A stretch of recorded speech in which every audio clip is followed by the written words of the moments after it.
નમસ્કાર, મંતવ્ય ન્યૂઝમાં આપનું સ્વાગત છે અને હું છું આપની સાથે હિરલ। બુલેટિનની શરૂઆત મહત્વના સમાચારથી। રાજકોટની હોસ્પિટલનો જે વિવાદ સામે આવ્યો છે, રાજકોટની પાયલ હોસ્પિટલના સીસીટીવીનો જે કેસ સામે આવ્યો છે તેને લઈને આ સમાચાર। સમગ્ર મામલે જેસીપી શરદ સિંઘલે પત્રકાર પરિષદ યોજી છે। તો પ્રજ્વલ તૈલી કૌભાંડનો મુખ્ય સૂત્રધાર હોવાનું જેસીપીએ જણાવ્યું છે। ત્યારે સાયબર ક્રાઇમે યુપીના 2 શંકાસ્પદ વ્યક્તિની પૂછપરછ કરી છે। તો સાયબર ક્રાઇમ અને ક્રાઇમ બ્રાન્ચની ટીમો દ્વારા પૂછપરછ કરવામાં આવશે। આરોપીઓના વિદેશમાં રહેતા ગુનેગારો સાથે સંપર્ક હોવાનું જેસીપીએ જણાવ્યું છે। તો યુટ્યુબ ચેનલ અને ટેલિગ્રામનું એનાલિસિસ પણ કર્યું હોવાનું પ્રેસ કોન્ફરન્સમાં જણાવ્યું। આ સાથે જણાવ્યું કે માત્ર રાજકોટમાં જ નહીં, દેશવ્યાપી આ ગોરખ ધંધો ચાલી રહ્યો છે। ત્યારે અમે સમગ્ર મામલાની તલસ્પર્શી તપાસ કરી રહ્યા હોવાનું જેસીપીએ નિવેદન આપ્યું છે। તો મહારાષ્ટ્રથી આ સમગ્ર ગોરખ ધંધો થતો હતો ઓપરેટ તેવું નિવેદન આપ્યું છે। તો ગઈકાલે રાત્રે અમારી ટીમે અલગ અલગ જગ્યાએ દરોડા પાડ્યા હતા। હોસ્પિટલોમાં સાયબર સિક્યુરિટીને લઈ સેમિનાર કરાશે। તો 3 સાયબર માફિયાઓએ ષડયંત્ર રચ્યાનો પૂછપરછમાં મોટો ખુલાસો થયો છે। તો છેલ્લા 1 વર્ષથી 3 લોકો આ નેટવર્ક ચલાવતા હતા।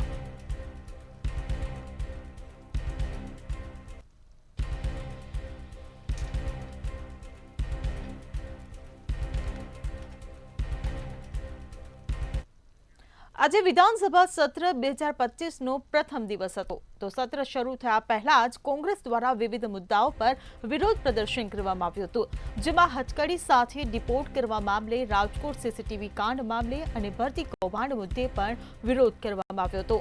તો વિરમગામના ખેડૂતો દ્વારા પણ ગાંધીનગર ખાતે વિરોધ પ્રદર્શન કરાયું અને વિરમગામના ધારાસભ્ય હાર્દિક પટેલ સામે સૂત્રોચ્ચાર કરવામાં આવ્યા હતા। તો વિવિધ મુદ્દાઓ પર આજે હોબાળો મચ્યો છે। ડિપોર્ટેશન, લીક કાંડ અને ભરતી કૌભાંડ મામલે હોબાળો મચ્યો। ગુજરાત વિધાનસભાના બજેટ સત્રનો આજથી પ્રારંભ થયો છે। આગામી 28 માર્ચ સુધી એટલે કે સતત 1 મહિના સુધી બજેટ સત્ર મળશે। આવતીકાલે નાણામંત્રી કનુભાઈ દેસાઈ ગુજરાત સરકારનું બજેટ વિધાનસભા ગૃહમાં રજૂ કરશે। આજે બજેટ સત્રનો પ્રથમ દિવસ હતો। રાજ્યપાલના પ્રવચનથી બપોરે 12 વાગે બજેટ સત્રનો પ્રારંભ થવાનો હતો, પરંતુ કોંગ્રેસે એના 1 કલાક પહેલા એટલે કે 11 વાગે જ વિરોધ પ્રદર્શન કર્યું હતું, સરકારને ઘેરવાના પ્રયાસ કર્યા હતા।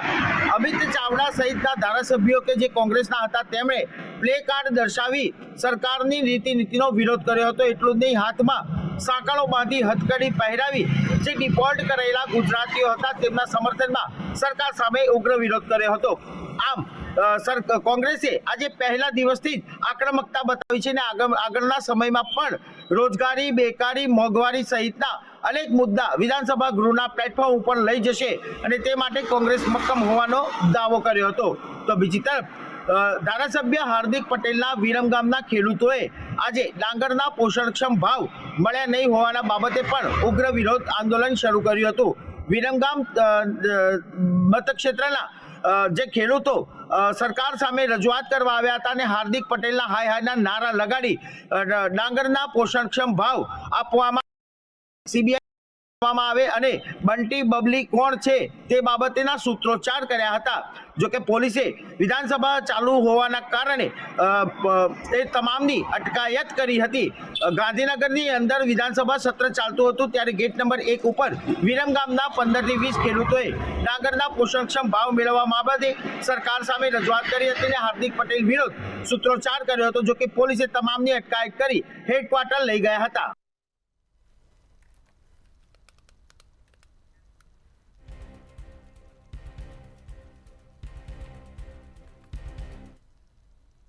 જામનગર મનપાની બજેટલક્ષી જનરલ બોર્ડની બેઠક મળી હતી। જનરલ સભા પહેલા કોર્પોરેટર રચના નંદાણીયાએ વિરોધ કર્યો હતો, જેમાં સરકારી મેદાન બિલ્ડરને વેચવાની ફિરાકમાં હોવાનો આરોપ લગાવવામાં આવ્યો હતો।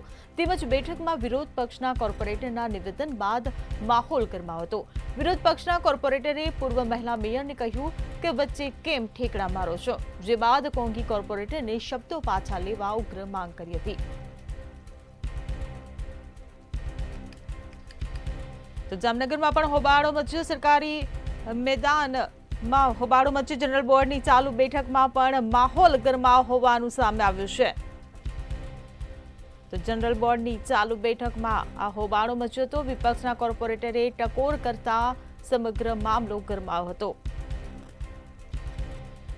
ત્યારે જામનગર મનપાની બજેટલક્ષી આજે બેઠક મળી અને આ બેઠકમાં હોબાળો મચાવવામાં આવ્યો। બજેટલક્ષી બેઠક પહેલા વિપક્ષ દ્વારા દેખાવો કરવામાં આવ્યો હતો। સરકારી મેદાન બિલ્ડરને વેચવાની ફિરાકમાં હોવાનો પણ આરોપ લગાવવામાં આવ્યો છે। ત્યારે જનરલ બોર્ડની ચાલુ બેઠકમાં પણ માહોલ ગરમાયો હતો। તો વિપક્ષના કોર્પોરેટરે ટકોર કરતા મામલો બીચક્યો હતો। સરકારી મેદાન બિલ્ડરને વેચવાની ફિરાકમાં હોવાનો આરોપ લગાવવામાં આવ્યો છે। જામનગર મનપાની બજેટલક્ષી આજે બેઠક યોજાઈ હતી, ત્યારે બેઠક પહેલા આ દેખાવો કરવામાં આવ્યો છે। જે ચોક્કસ વાત કરવામાં જામનગર શહેરના વિકાસ માટે જે જામનગર કોર્પોરેશન દ્વારા એટલે કે સ્ટેન્ડિંગ કમિટી ચેરમેન દ્વારા 2025-26નું જે ડ્રાફ્ટ બજેટ છે તે રજૂ કરવામાં આવ્યું છે અને જનરલ બોર્ડ આજે જે ટાઉન હોલ ખાતે યોજાઈ હતી, જેમાં 20.92 કરોડનું જે બજેટ છે તે રજૂ કરવામાં આવ્યું હતું। હાલ જામનગર મનપાના કમિશનર અને ડેપ્યુટી કમિશનર મેયરના અધ્યક્ષસ્થાને જે બેઠક યોજાઈ હતી, તેમાં ક્યાંક ને ક્યાંક વિપક્ષ અને શાસક પક્ષ વચ્ચે જે બોલાચાલી થયા બાદ મામલો ગરમાયો હતો, જેમાં નગરસેવિકા કોંગ્રેસના જે નગરસેવિકા છે તેમને જે પૂર્વ મેયર એટલે કે બીનાબેન કોઠારીને કંઈક કડવા શબ્દો કહેતા જ આ મામલો ગરમાયો હતો ને નગરસેવિકા છે કોંગ્રેસના તે મેયરને જેવું કહેવામાં આવ્યું હતું કે તમે કેમ ઠેકડા મારો છો, તે બાબતે જે શાસક પક્ષ છે તે ના સભ્યો છે તેમાં ગરમાવો આવ્યો અને હાલ જે છેલ્લે મામલો છે તે કોંગ્રેસના નગરસેવિકાએ જે પોતાના શબ્દ પાછા ખેંચે ત્યાં સુધી જે લડત ચાલુ રહી અને કોંગ્રેસ અને જે ભાજપના જે શાસક પક્ષ છે તેમના વચ્ચે જે ગરમાવો ચાલ્યો અને છેલ્લે મામલો છે તેમના જે શબ્દ બાદ જે મામલો ઠારે પડ્યો છે।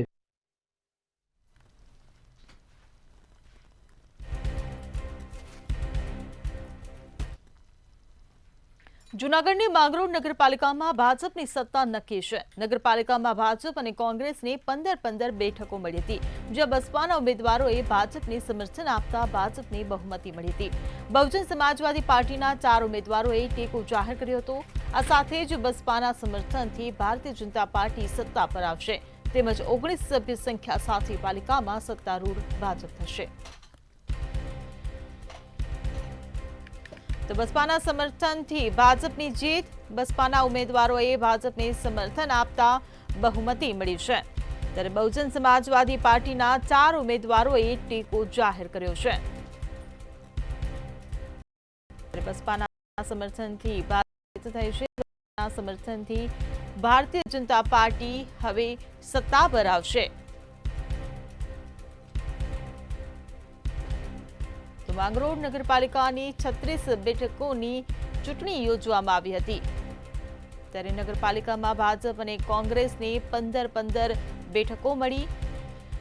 બસપાના ઉમેદવારોએ સમર્થન આપતા ભાજપને બહુમતી મળી। તો જૂનાગઢની માંગરોળ નગરપાલિકામાં ભાજપની સત્તા હવે નક્કી છે। તો નગરપાલિકામાં ભાજપ અને કોંગ્રેસને 15 બેઠકો મળી હતી, ત્યારે બસપાના સમર્થનથી ભાજપની જીત।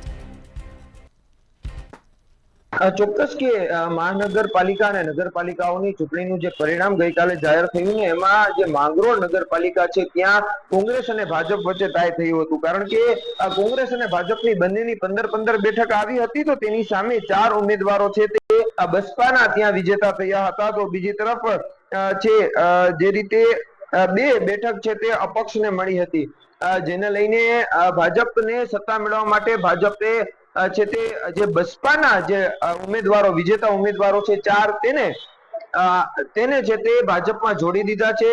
હાલ તો જે ઉમેદવારોની વાત કરવામાં આવે, જે વિજેતા ઉમેદવાર છે અબ્દુલ્લા મિયા, સૈયદ મોહમ્મદ મુસા, હાજીબા, સકીનાબેન સરવદી અને સબાનાબેન રાઠોડને છે તે ભાજપમાં છે તે ટેકો જાહેર કર્યો છે, સમર્થન જાહેર કર્યું છે, અને જેને લઈને હવે 19 બેઠક છે તે હવે ભાજપને મળી ગઈ છે, ને જેના કારણે હવે તે માંગરોળ નગરપાલિકામાં સત્તા છે તે મેળવશે.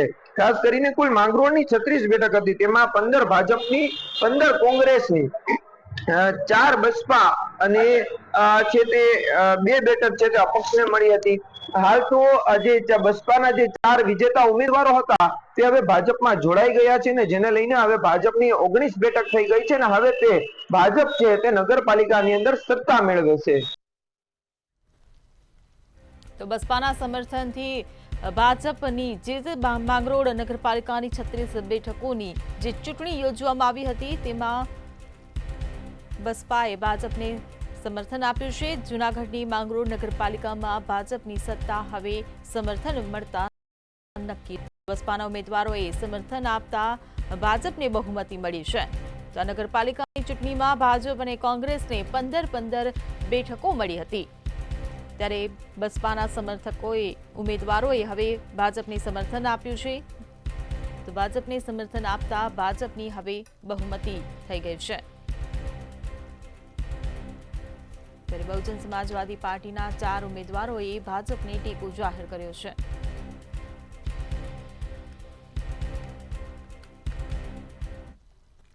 રાજકોટમાં બાલ હોસ્પિટલમાં સીસીટીવી લીક થવાનો મામલો સામે આવ્યો છે.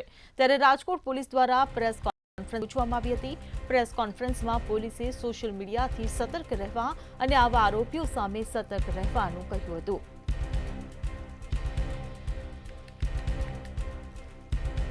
રાજકોટ પોલીસ દ્વારા પ્રેસ કોન્ફરન્સ યોજવામાં આવી હતી. સીસીટીવીથી સાવધાન રહેવાની અપીલ કરવામાં આવી છે. સોશિયલ મીડિયાથી તમામે સતર્ક રહેવાની જરૂર હોવાનું આ પ્રેસ કોન્ફરન્સમાં જણાવવામાં આવ્યું છે. તો તમામ લોકોએ પાસવર્ડ સ્ટ્રોંગ રાખવા જોઈએ તેવું પોલીસ દ્વારા આ પ્રેસ કોન્ફરન્સમાં જણાવવામાં આવ્યું છે. તો રાજકોટ પોલીસ દ્વારા પ્રેસ કોન્ફરન્સ યોજવામાં આવી હતી. રાજકોટ પાયલ હોસ્પિટલમાં સીસીટીવી લીક થવાનો જે સમગ્ર મામલો સામે આવ્યો છે તેને લઈને પોલીસે પ્રેસ કોન્ફરન્સ યોજી છે. તમામને સાવધાન રહેવાની અપીલ કરી છે. સોશિયલ મીડિયાથી તમામે સતર્ક રહેવાની જરૂર હોવાનું પોલીસે નિવેદન આપ્યું છે. તો આ સાથે જ પાસવર્ડ સ્ટ્રોંગ રાખવાની પણ અપીલ કરી છે. તમામે સોશિયલ મીડિયાથી સતર્ક રહેવાની પણ અપીલ કરી છે. તો તમામ લોકોએ પાસવર્ડ સ્ટ્રોંગ રાખવા જોઈએ તેવું પોલીસે સાવચેત વિધાને કર્યા છે. પાયલ મેટર્નિટી હોમના જે વિડીયો વાયરલ થયા હતા તેમાં જ કહી શકાય કે એક મોટા સમાચાર છે તે મળી રહ્યા છે. અમદાવાદ સાયબર ક્રાઇમની ટીમ અને અમદાવાદ ક્રાઇમ બ્રાન્ચની ટીમ દ્વારા સંયુક્ત રીતે ઓપરેશન છે તે ચલાવવામાં આવી રહ્યું છે. આ મામલાની જો વાત કરવામાં આવે તો 2 શખ્સોની ધરપકડ કરવામાં આવી છે. આ બંને શખ્સો મહારાષ્ટ્રથી પકડાયા છે. મહારાષ્ટ્રના લાતુર અને મહારાષ્ટ્રના સાંગલીથી આ બંને શખ્સોની ધરપકડ કરવામાં આવી છે. ત્યારે ચોક્કસથી આ મામલે હવે કહી શકાય કે જે ગાંધીનગરની જે સીઆઈડી જે ટીમ છે તે પણ સક્રિય થઈ છે અને તેના દ્વારા પણ તપાસ હાથ ધરવામાં આવી રહ્યું છે. ખાસ ઉત્તર પ્રદેશ અને મહારાષ્ટ્રની 4 જેટલા જે પોલીસની જે ટીમ છે તે સક્રિય થઈ છે અને તે અલગ અલગ જગ્યાએ તપાસમાં લાગી છે. આ મામલે ઝીણવટ તપાસ કરવામાં આવે તો એક મોટું રેકેટ છે તે સામે આવી શકે છે. કારણ કે આ જે લિંક હતી એટલે કે યુટ્યુબની લિંક હતી તે ટેલિગ્રામ દ્વારા ફેરવવામાં આવી. આના જ મામલે કહી શકાય કે આનું જે નેટવર્ક છે સમગ્ર ભારતમાં છે અને કહી શકાય કે આનું નેટવર્ક વિદેશમાં પણ હોઈ શકે. આ પ્રકારની પણ વાત હાલ અત્યારે જાણવા મળી રહી છે. ત્યારે આ મામલે પોલીસ સક્રિય થઈ છે અને ઝીણવટ તપાસ છે તે કરી રહી છે. આ બંને જે શખ્સોની ધરપકડ કરવામાં આવી છે તેની ઝીણવટ પૂછપરછ છે તે અત્યારે હાલ કરવામાં આવી રહી છે.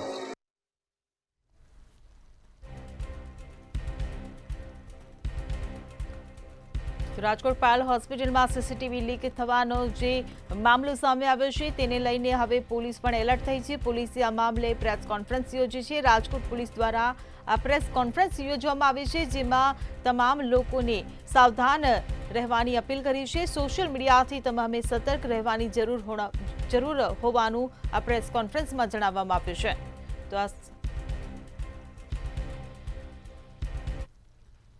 સુરતના માંગરોળમાં યુવતીનું ગળું કાપી હત્યાનો મામલો સામે આવ્યો છે. વાંકલ બોરિયા માર્ગ પર ચકચારી ઘટના ઘટી હતી. આ ઘટનાને પગલે સમગ્ર વાંકલ બજાર આજે સજ્જડ બંધ રાખવામાં આવ્યું હતું. વાંકલ બજાર બંધ રાખી વેપારીઓએ શોક વ્યક્ત કર્યો હતો. બોરિયા ગામે અંતિમ સંસ્કારમાં મોટી સંખ્યામાં વિસ્તારના લોકો જોડાયા હતા. તો પ્રેમીએ યુવતીનો જીવ લીધો હોવાની આ ઘટના સામે આવી છે. ઘટનાને પગલે સમગ્ર વાંકલ બજાર આજે સજ્જડ બંધ રાખવામાં આવ્યું છે. તો સુરતના માંગરોળમાં યુવતીની હત્યાનો મામલો સામે આવ્યો છે. વાંકલ બજાર બંધ રાખી વેપારીઓએ શોક વ્યક્ત કર્યો છે. વાંકલ બોરિયા માર્ગ પર આ સમગ્ર ઘટના ઘટી હતી, જ્યાં યુવતીનો કેસ ફાસ્ટ ટ્રેક કોર્ટમાં ચલાવવા માટે પણ માંગ કરવામાં આવી છે.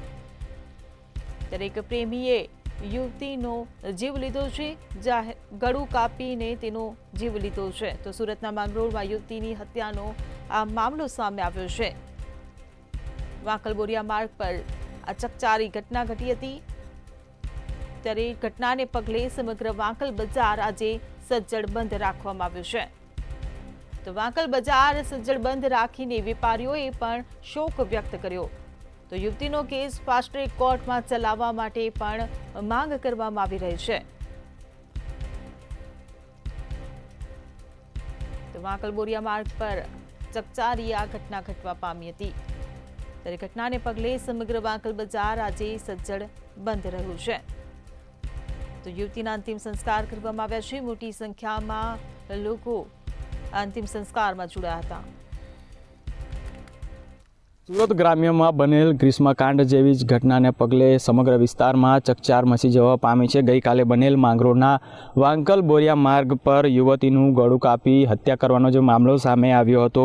સુરેશ જોગી નામનો જે 20 વર્ષીય યુવક છે, તેના દ્વારા યુવતી છે તેનું ગળું કાપીને હત્યા કરવામાં આવી હતી, અને હત્યા બાદ જે યુવક છે તેણે આપઘાતનો પ્રયાસ કર્યો હતો. જોકે સમગ્ર જે ઘટના છે, આ ઘટનામાં યુવતીનું ઘટના સ્થળે મોત નીપજ્યું હતું, જ્યારે ઈજાગ્રસ્ત હાલતમાં જે યુવક છે તેને સારવાર અર્થે સુરત સિવિલ ખાતે ખસેડવામાં આવ્યો હતો. જોકે જે બનાવ છે તેને પગલે વાંકલ જે બજાર છે તે આજે બંધ રાખવામાં આવ્યું હતું. વહેલી સવારથી તમામ જે વાંકલ બજારની જે દુકાનો છે બંધ જોવા મળી હતી. જે વેપારીઓ છે તેઓએ પણ સચ્ચિક રીતે જે દુકાનો છે તે બંધ રાખીને શોક વ્યક્ત કર્યો હતો.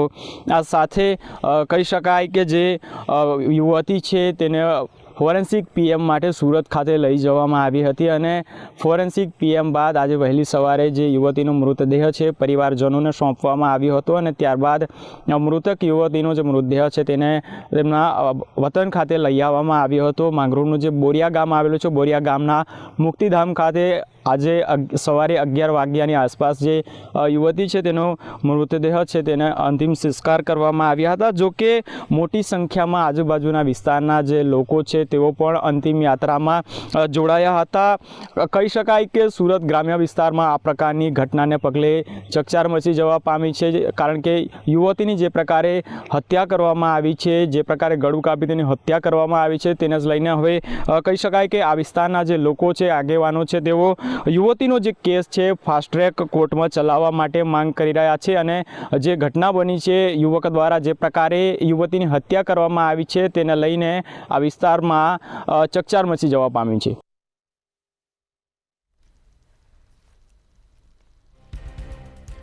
તો ઘટનાને પગલે સમગ્ર વાંકલ બજાર આજે સજ્જડ બંધ રાખવામાં આવ્યું હતું. વાંકલ બજાર સજ્જડ બંધ રાખીને વેપારીઓએ શોક વ્યક્ત કર્યો હતો. તો સુરતના માંગરોળમાં યુવતીની હત્યાનો આ ચકચારી જે બનાવ સામે આવ્યો છે તેને લઈને સમગ્ર ગુજરાતમાં તેના પડઘા પડ્યા છે. યુવતીનો કેસ ફાસ્ટ ટ્રેક કોર્ટમાં ચલાવવા માટે પણ પરિવારજનો દ્વારા માંગ કરવામાં આવી છે. તો આજે યુવતીના અંતિમ સંસ્કાર કરવામાં આવ્યા છે, ત્યારે મોટી સંખ્યામાં લોકો અંતિમ સંસ્કારમાં જોડાયા હતા.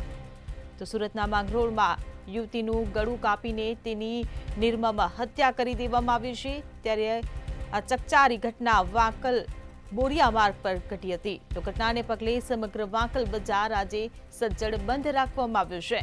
વાંકલ બજાર બંધ રાખીને વેપારીઓએ શોક વ્યક્ત કર્યો છે. તો યુવતીનો કેસ ફાસ્ટ ટ્રેક કોર્ટમાં ચલાવવા માટે પણ પરિવારજનોએ માંગ કરી છે. તો યુવતીના પ્રેમીએ જ આ યુવતીનું ગળું કાપીને તેની નિર્મમ હત્યા કરી નાખી હતી. ત્યારે યુવતીનો કેસ હવે ફાસ્ટ ટ્રેક કોર્ટમાં ચલાવવા માટે પરિવારજન દ્વારા માંગ કરવામાં આવી રહી છે. વડોદરા રેલવે ડિવિઝનમાં કામ કરતા કર્મચારીઓની ભરતીમાં ધાંધલીના આરોપો બાદ સીબીઆઈ દ્વારા પ્રતાપનગર રેલવે ડીઆરએમની ઓફિસ સંકુલમાં દરોડા પાડવામાં આવ્યા છે, જેમાં ડીપીઓ સહિત અન્ય 2 અધિકારીઓની ઓફિસ અને તેઓના નિવાસ સ્થાને દરોડા પાડવામાં આવ્યા છે. આ દરોડામાં 4 ઉચ્ચ અધિકારીઓની ધરપકડ કરવામાં આવી છે. આ અંગેની જાણકારી રેલવે ડીઆરએમ ટેલિફોનિક જાણકારી આપવામાં આવી છે.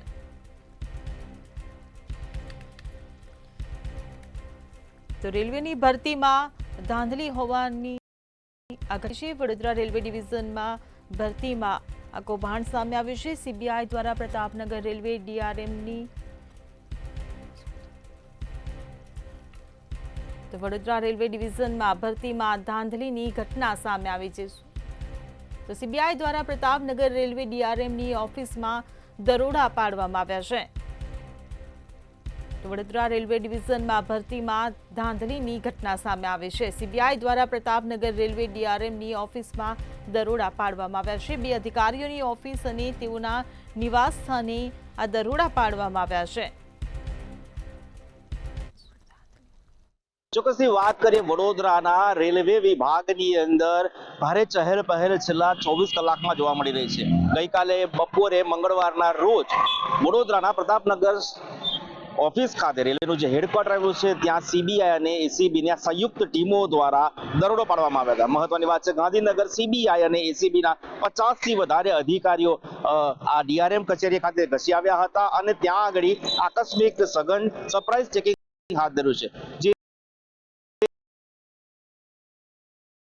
લઈને ફરિયાદ ગાંધીનગર ખાતે દાખલ કરવામાં આવી.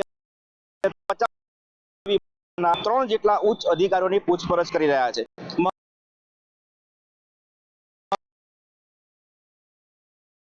વિભાગની અંદર વિવિધ પોસ્ટ ઉપર વિવિધ હોદ્દાઓ ઉપર અવારનવાર જે ભરતી પ્રક્રિયા હાથ ધરવામાં આવે છે, ભરતી પ્રક્રિયાની અંદર ક્યાંક ને ક્યાંક ભ્રષ્ટાચાર થયો છે. રેલવેના જે અધિકારીઓ છે, અધિકારીઓ દ્વારા નાનાની લેવડ દેવડ કરીને ઉમેદવારોને નોકરી અપાવવાના આક્ષેપ પણ થયા છે. આ તમામ બાબતોને ધ્યાનમાં રાખીને એક ફરિયાદ ગાંધીનગર સીબીઆઈમાં કરવામાં આવી હતી અને ગાંધીનગર સીબીઆઈ અને એન્ટી કરપ્શન બ્યુરોની 50 જેટલા અધિકારીઓની ટીમ દ્વારા રેલવે ડીઆરએમ કચેરી ખાતે હાલ તો દરોડાની કાર્યવાહી હાથ ધરવામાં આવી છે. મળતી જે માહિતી છે એ મુજબ રેલવેના ઉચ્ચ કહી શકાય એવા 3 અધિકારીઓ જે પીઆરઓ રિલેટેડ પોસ્ટમાં છે તેઓની પણ સંડોવણી તેમાં આવી છે એવું અત્યારે આવ્યું છે. હાલ તો રેલવે વિભાગ પણ સન્ન થઈ ગયું છે, કેમ કે એકી સાથે આટલા મોટા અધિકારીઓ આટલી મોટી સંખ્યામાં જે અધિકારીઓ દ્વારા અહીંયા દરોડા પાડવામાં આવ્યા છે તેને લઈને ચકચાર પણ મચી છે. હવે જોવાનું એ રહેશે કે સીબીઆઈ પોતાના રિપોર્ટની અંદર જવાબદાર કયા અધિકારીઓ સામે કસંજો કસે છે અને જે લોકોએ આ ભ્રષ્ટાચારની અંદર જે લોકો અંદર ઇન્વોલ્વ છે, જે લોકોની જવાબદારી છે, એવા તમામ લોકો સામે ખાતાકીય કાર્યવાહી પણ રેલવે વિભાગ કરશે.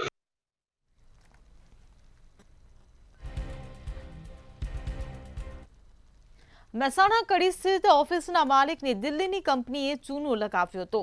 કડીના હરેશ જાની સાથે દિલ્હીની સંચય ન્યૂ એજ ડેવલપર્સ કંપનીએ ઠગાઈ કરી હતી. કર્ણાટક સ્થિત પ્લાન્ટમાં સોલાર સિસ્ટમ લગાવવાની હતી. દિલ્હીની કંપનીએ હરેશ જાનીને વિશ્વાસમાં લીધા હતા.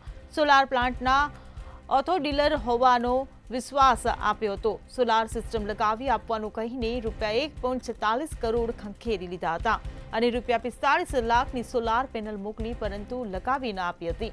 હરેશ જાનીના બાકીના ₹1.1 કરોડ પણ પરત ન આપ્યા હતા. ત્યારે 1.5 વર્ષ પહેલા થયેલા સોદા બાબતે દિલ્હીના ઠગ ભગત સુરેશ શર્મા અને નીતા શર્મા સામે છેતરપિંડીની ફરિયાદ નોંધાઈ છે. મહેસાણાના કડીમાં દિલ્હીની કંપનીએ ચૂનો લગાવ્યો છે અને કડી સ્થિત ઓફિસના માલિકને ચૂનો લાગ્યો છે અને માલિક હરેશ જાનીના કર્ણાટક સ્થિત પ્લાન્ટમાં સોલાર પ્લાન્ટ લગાવવાનો હતો અને તેને લઈને પૈસાની લેવડ દેવડ થઈ હતી અને તેને લઈને હાલ સોલાર પ્લાન્ટના ઓથોરાઇઝ ડીલર હોવાનો વિશ્વાસ પણ આપ્યો હતો અને સંયમ ન્યૂ એજ ડેવલપર્સ દિલ્હીની કંપની માલિકે વિશ્વાસ આપ્યો હતો અને સોલાર પ્લાન્ટ લગાવી આપવાનું કહી ₹1.46 કરોડ લઈ લીધા હતા. બાદમાં ₹45 લાખની સોલાર પેનલો મોકલી પણ લગાવી ના આપી અને બાકીના ₹1 કરોડ 1.1 કરોડ જે હતા તેને પરત પણ ના આપ્યા અને 1.5 વર્ષ પહેલા થયેલા સોદા અને છેતરપિંડીમાં આ જે ગુનો નોંધવામાં આવ્યો છે અને દિલ્હીના હરેશ શર્મા અને નીતા શર્મા નામે ગુનો નોંધ્યો છે અને કડી પોલીસ દ્વારા હાલ તેની તપાસ તેજ ધરી છે. જી.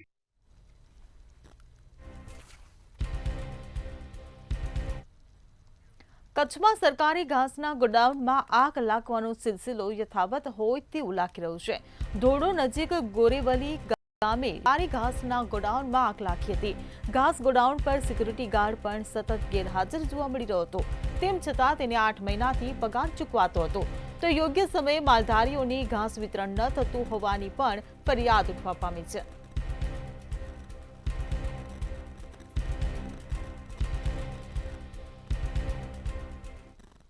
વિશ્વવિખ્યાત કચ્છના ધોરડો ગામની નજીક જ જે ગોરેવલી ગામ આવેલા છે તેનામાં જે ઘાસનું ગોડાઉન છે તેમાં ક્યાંક ને ક્યાંક આગનો બનાવ બન્યો છે.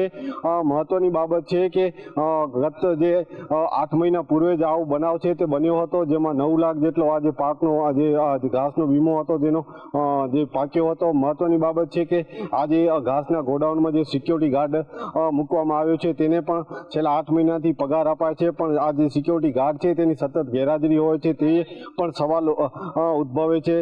તો સાથોસાથ જે રીતના અગાઉ પણ માલધારીઓને ઘાસ વિતરણ કરવામાં આવે તેવી પણ રજૂઆત કરવામાં આવી હતી, તેમ છતાં આજે બની ગ્રાસલેન્ડ વિભાગ છે તેમના દ્વારા ઉદાસીનતા દાખવવામાં આવી છે.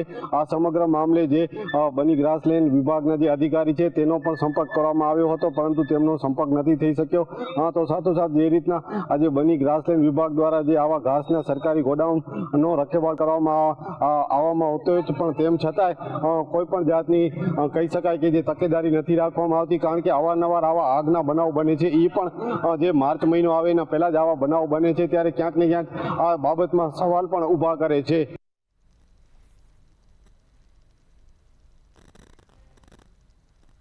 સિટીલામ હાલ બસ આટલું જ. સમાચારોની અપડેટ માટે જોતા રહો મંતવ્ય ન્યૂઝ. નમસ્કાર.